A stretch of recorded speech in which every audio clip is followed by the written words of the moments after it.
All right. So welcome. All right. So we're going to okay, look at that. We are going to work on our Google skills and enhance that. But first, I showed this on our I3 before, which is the classroom screen. I would like you to click either the picture or the one that has a link. If it's underlined, it's usually a clickable link. And let's explore that for a few minutes because I think it would be a good tool for you to use at your classroom. So I'll just show it to you quickly. What is it about? Right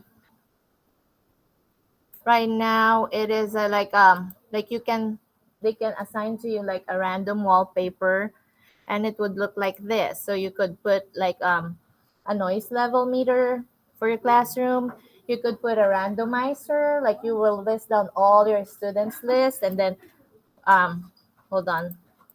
I think it's pretty neat, and you can use it like that. And then I just put my Teams list here for now. So like you can use it like that if you do it like a randomizer at your classroom. You could do a timer and a stoplight, for example, and you want to put like, red for what? Being quiet or zero voice, green for, and this one is the one we tried using at our classroom. So you can set up the settings on how loud, for example, the class is going really loud and it will ding. You could set the sensitivity on how sensitive the mic is for your class if you want to do that. Here's another. So I would like you to explore and see what you could do with classroom screen.com. You could also put widgets like this one. So it's really fun if you would like, if you have time and you would like to use it. And there's like a dice, random dice also that you could do, and those visuals that you could use and put it up on your computer screen or TV screen. And then there's also this like a visual timer. So you could just like choose any of those, and if that would uh, helpful for you or for your classroom, I would really like you to let me know or share it with us if it's something that you like. All right, so that's it. So are you looking at that? All right. Now we'll go back to our slides. Oh, wait a minute. Sorry. I would just like to share it to you because we tried it today, and our classroom got dinged 54 times. So I said, that's good. We're trying below 100. So we'll go next time, we'll go below 80 or something, and we'll like wean to like a little bit. But I did set up the sensitivity to 100 for my microphone. So it's like even like a little, like when they drop something or their chairs were they're dragging the chairs, it does ding a little. So it's up to you how you want to adjust that one. So, and they like it. So my students like it. So we'll see. I hope it doesn't get old. Okay, so now we're going to our Googleverse. We're going to we're going to explore how to add new fonts on our Google Docs. So they added more than the regular fonts or like the basic fonts that they have for us. So I would like you to click this link.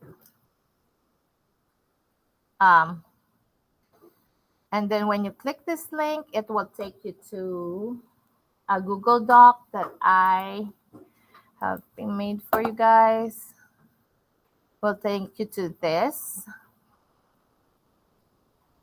I would like you to just type in your name first, okay? And then click the styles fonts on this side. And then you see more fonts. I would like you to explore some of the other fonts that they added. And then this will be like our sharing document so that, for example, you found a really cool one So highlight your name with that font that you like and type in the font name. So that way, if our staff would like to make fancy fonts and all that, we could just go back here and our other staff have, found some other nice fonts that they want to share with us. And if we need more tabs or columns, I'll add those. I'll give you a few minutes to look around. They really have a lot of cool fonts that we could use.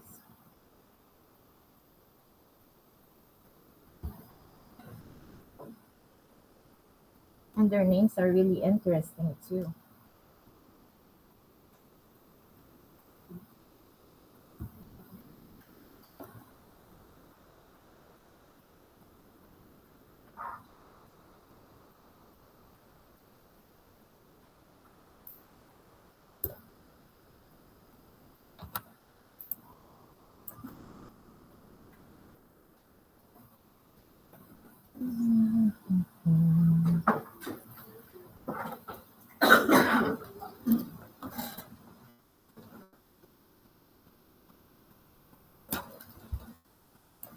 While we're doing that, I'm going to try to do to sh- I'm going to try our visual timer here.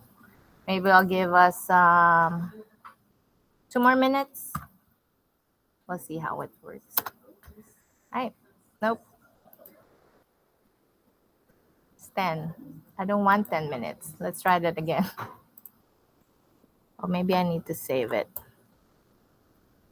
2 minutes. Nope. That's too much. Let me try again.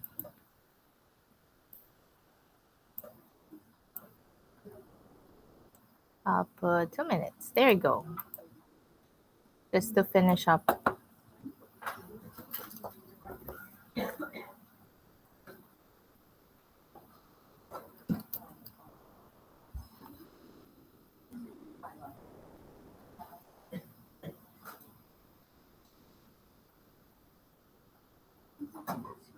It's loud.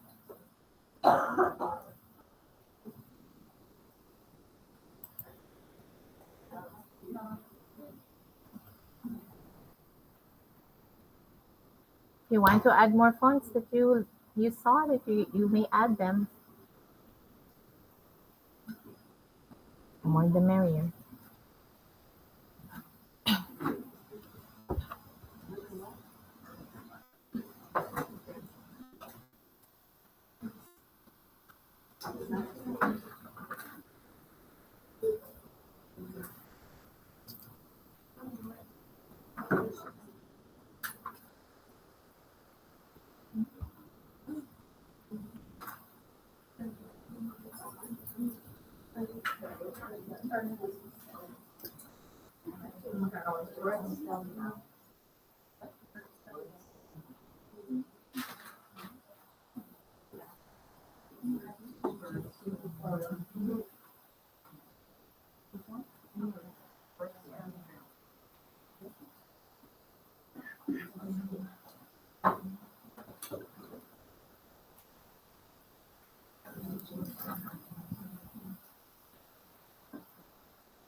I feel like this 2 minutes, the longest 2 minutes.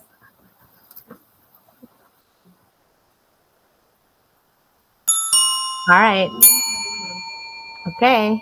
So time's up. So let's see. So thank you for sharing. And then if you would like, you could hit or like click the star icon here by our title, and then that way you could easily see them if you want to go back and look for different fonts that our other staff members have shared to us. So it looks like we have a lot. Thank you. Okay. All right. So now we are going back to our. Sorry, that's probably mine. I'm gonna close that. All right. So we're going back to our Google Slides. So we have that one. And then, so we were talking about the accessible fonts that are like easier for our readers or early readers, especially if we have students who are struggling with reading. So these are the most accessible fonts. And then Lexon is one of them, and they research on that one. It helps students or people with reading disabilities. Um, you could add them. I also put that already on our chart, but you could look it up too. And for when we go back there, if you like chose a certain font, either the one that you shared, or if you want to start with Lexlen instead of just starting with Arial all the time, or Times New Roman. So there's a way that you could do that. It's like when you go start a blank Google document. So, oh, hold on. So if you go open a new document, you can go here on the waffle, right? And then go make a blank one. So I already have Lexen as my default. So for example, I would like, let's see what I have there. Okay, let's type your name, or just say type any word that you would like there. Oh, I'm doing it. Any word. And then, right, you could highlight that word. So you go there first. Sorry, highlight the word. And then you actually just go to the styles here. Okay, well, I have that one already. So for example, I'll get something from one of you guys. Fuzzy bubbles, for example, is the one I want. So I'll look for that because I don't have that on my thing yet. Fuzzy bubbles. That's the one I would like. I would hover over here on the styles, and then go to the normal, and then click update normal text to match. And after you do that, click the styles again, and then you go all the way down to options, and you click it as save as my default styles. And from then on, every time you start a Google Doc, that would be your default font already. So you don't have to change it unless you want to. Right. Okay. So next, we'll go now to our Google Drive. So Google Drive is really, I like our Google Drive because it's free for us, and then we can put as much as documents as we want to, whether it's like Google Sheets. But like with me at the beginning, I struggled with getting it organized as well. So I hope, unless we have some friends who are really organized and they have it down already. But this is just some suggestion on how to help organize your Google Drive. So we'll start off with naming our Google Drive by folders. Naming our Google Drive folders is it by going to your drive. So you could open a different tab, click the waffle, go to your drive here, and then you can name or rename your folders by right click, doing right click on it, and then rename it. And if it's like a priority for you, you could put an emoji, a number sign, or numbers. And that way it would be easier. So I kind of like did that with some of my folders. So then those are the folders that I go to, but all the time. And then you could also set a color for it. So if you click after you rename it, and then you click I renamed that one, so trying to be organized and all that. Then you go to organize, and then you can choose a color that you want. So then that will pop up for you.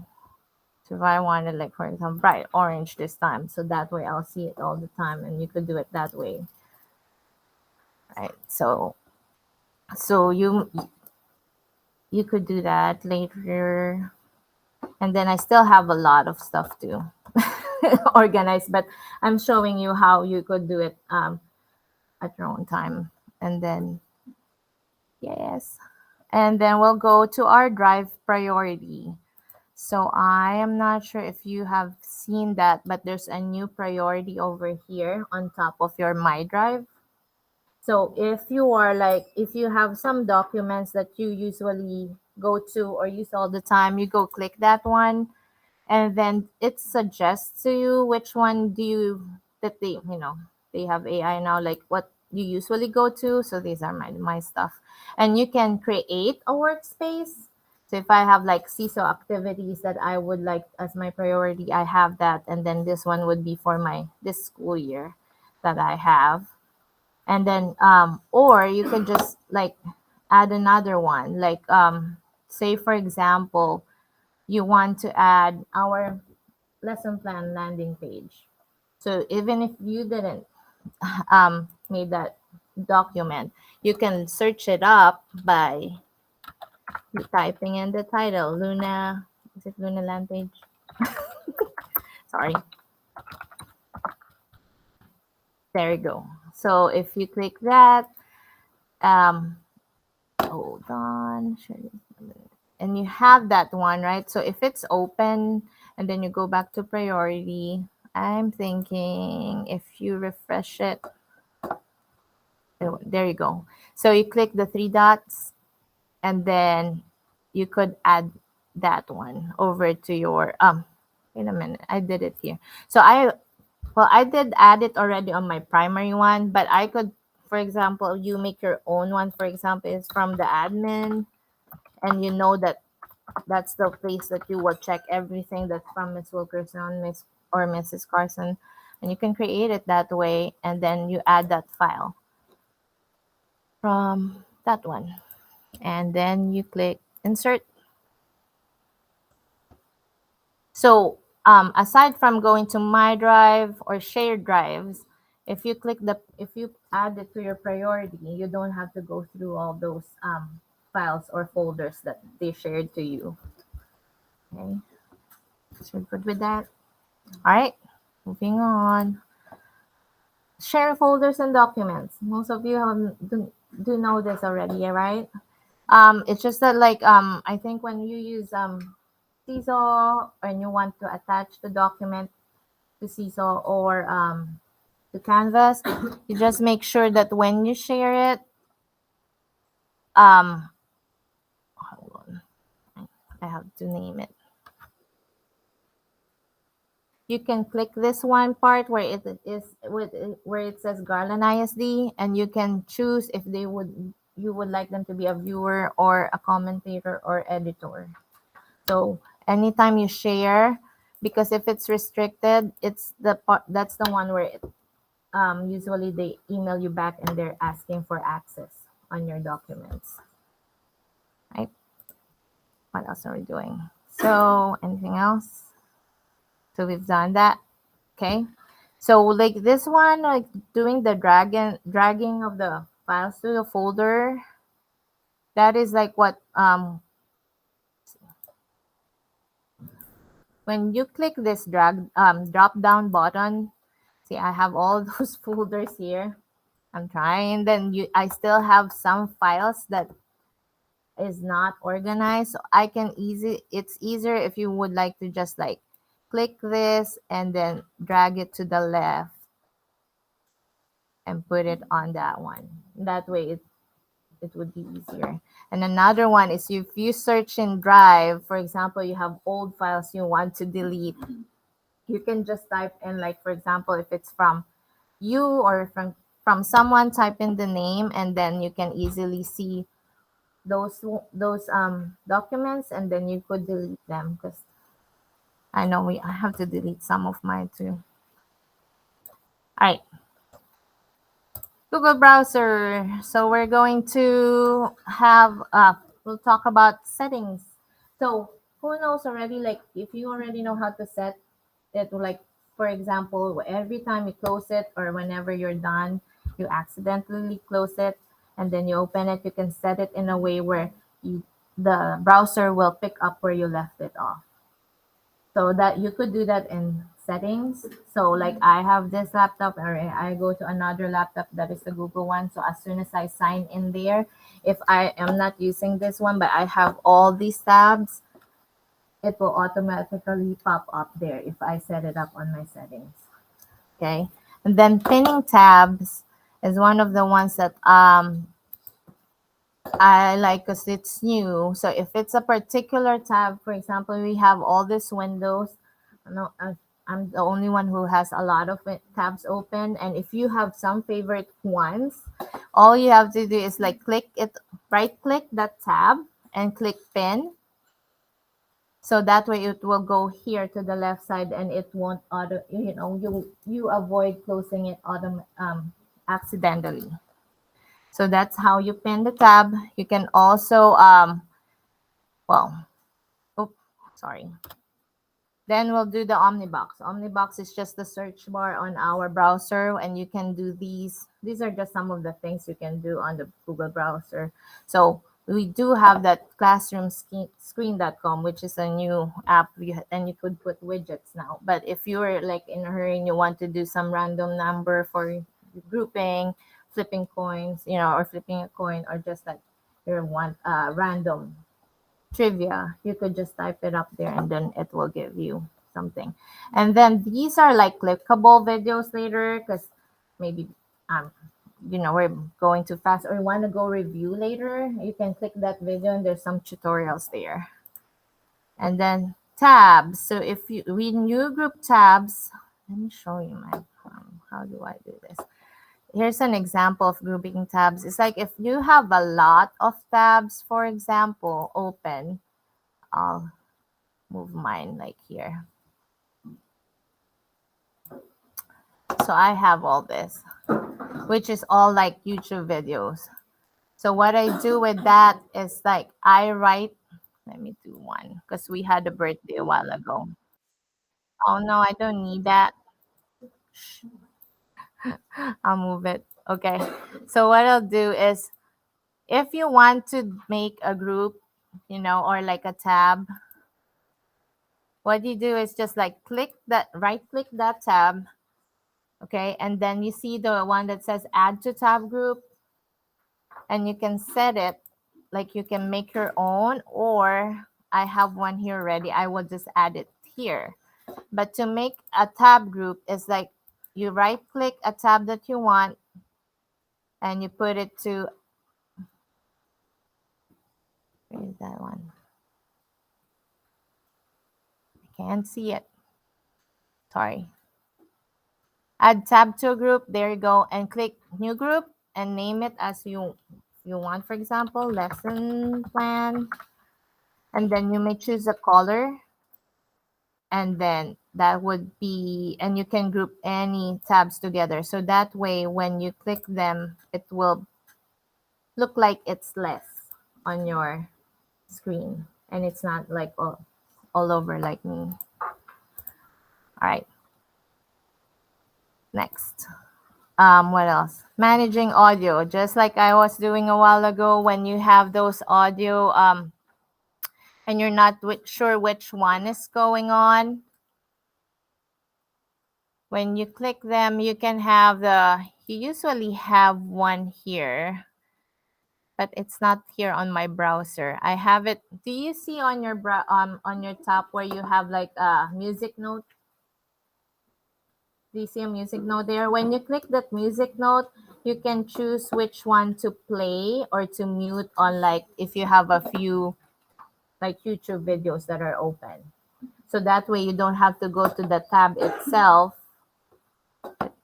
On my if I use my laptop, I could see it, but it's not here right now. So yeah, I don't want to mess with it. So, but if you click on that musical note, you can choose which video would you like to play. For example, if you're putting like the three primary colors while you're showing like a lesson, or you're like they're cleaning up, then they don't have to look at the video and you can just play it from that. There you go, the musical note here. See that one, and you can just play that without them looking at it, and then you can put a different screen on. So like that one. So it would look like this, right? Okay, there you go. So then so what happens if, for example, you accidentally click all the tabs and you were working on something, or a student said, "Hey, teacher, I saw him looking at inappropriate, inappropriate something in YouTube or Google," and then you come over there and then I'm not doing anything. It's all closed, right? So the Control Shift T is the best tool that you could use if you want to check what they're doing. So you press Control Shift T, and every time you click it, it will pop in the window that they just used. So yeah, I know, I love that one. So even if like they want, if you want to see what they're working or they were looking at, and they close it all of a sudden, or for us too, for example, we're working on something, you talk and then you accidentally click it. I do that sometimes too. So you just keep clicking Control Shift T, it will keep popping up whatever like you're working on. So unless yes, If they like clear their history, will that still work? clear their history. Yeah, like if they deleted their history. No, because I was going to say that this is just for like an immediate one. Like you were going to check what they're looking at, and they don't have time to clear their history or the cache. So that one is like you do that. So even if like it's 3 tabs away, if you just keep clicking those, it will pop up. Okay, yeah. So bookmark and shortcuts. Bookmarks and shortcuts are like here on the top. There are 2 ways to bookmark some of the websites you like. One is like making a folder. If you wanted, let me just remove that. If you wanted if you like a website and it's something that you always go to, you can bookmark it and have like a folder. For example, all of these websites are about Montessori. So I made one about Montessori resources here.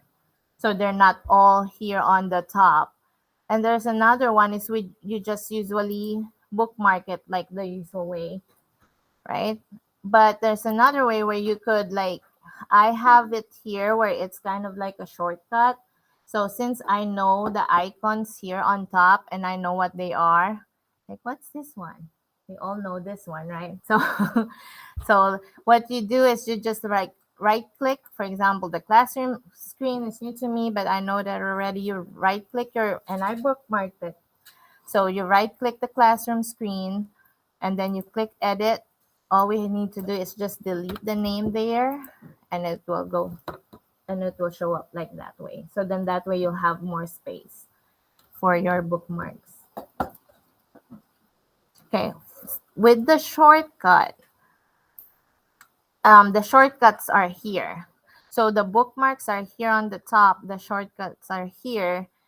It's the same way when you want to add a shortcut, you click the plus button, then either you type in the name or just the URL, and then you click done, and it will show over here.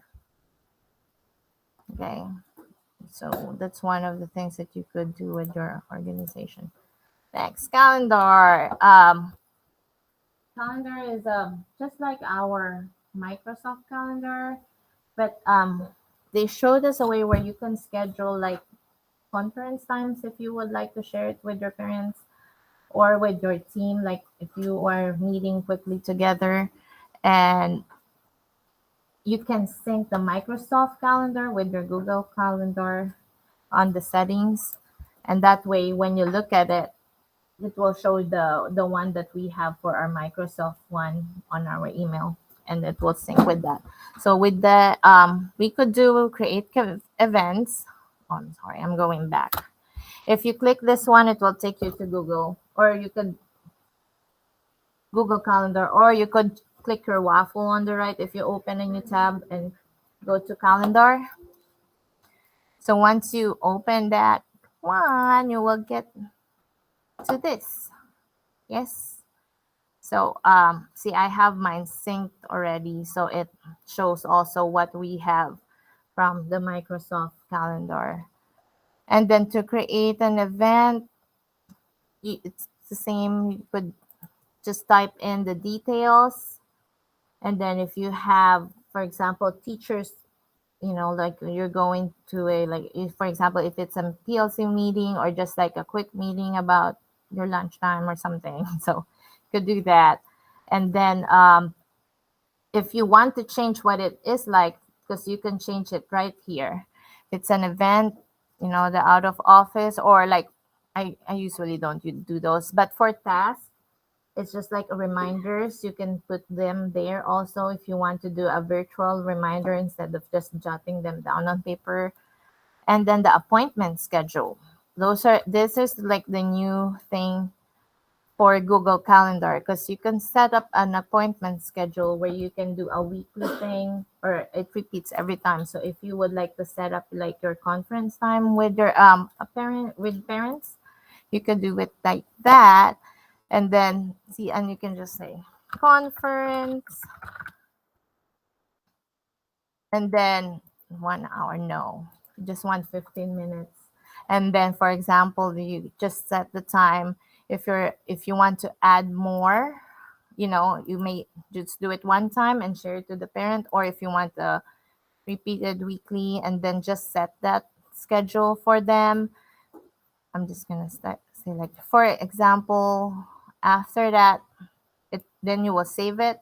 Then you can share it to the parent. You can share the link to them and through CISO, or email it to them. So when they click that calendar appointment, you can put already, like, if you want, they can choose if you want to meet in person, phone call, or by Google Meet. But then what I like about that is, like, if you set up different times for that day, for example, if you would like to do that, and you have like 3 slots, so if, or more, if a parent or someone already signed up for that slot, and I would be I'll be the other parent, for example, and I want to sign up, I won't see that other taken spot already. So it will only show the slots that are available. And then you can edit it as you like. So that's just some other ways that you could do conference or not, or share your availability to the parents. Think we're getting there. It does work well. We used it with some online job fairs that they've done with the district, where they have us all set it up, turn into HR, and like on my big spreadsheet. Yes. Turn your job fair to go in and sign up with whatever school. Mhm. And then we got in for running. Yes. And we just do the schedule, and then we go into the room and we open that. Yeah. So it works really nice. What's nice about it is, like, you can, they have to wait until you let them join in, and also it automatically records if you do the Google Meet with them, so that way, like, if you need documentation that you met with this parent and all that, and it's through Google Meet, it's already there. They'll send you an email right after the meeting. So you can schedule in person. Yes, or we just had to add a link. Yes. Yeah. So that's really nice. So they have those options. Let's go back. I think that's it. So there's also like a video over here. So if you want to go back and review it. Okay. Time to do my time. All right. You were ready to be Google certified. It's fun. Then you can do your Google certification, and then the district encourage the teachers to be Google certified. So if you're interested, I have the link over here. And then that's it. I would really appreciate if you could do the feedback form, because this is one of our requirements. Like, if we have to give it, like, they prefer us to do a blog. I don't know if you want a blog or podcast. I don't want to do podcast. I have that accent, so it's really hard. Like, so, or in-person training. So please do the feedback form. That's it. If you have any questions, email me, or email is really better. Call me. You could also call me. And that would be all. I think that's it. Yeah, thank you. Yep.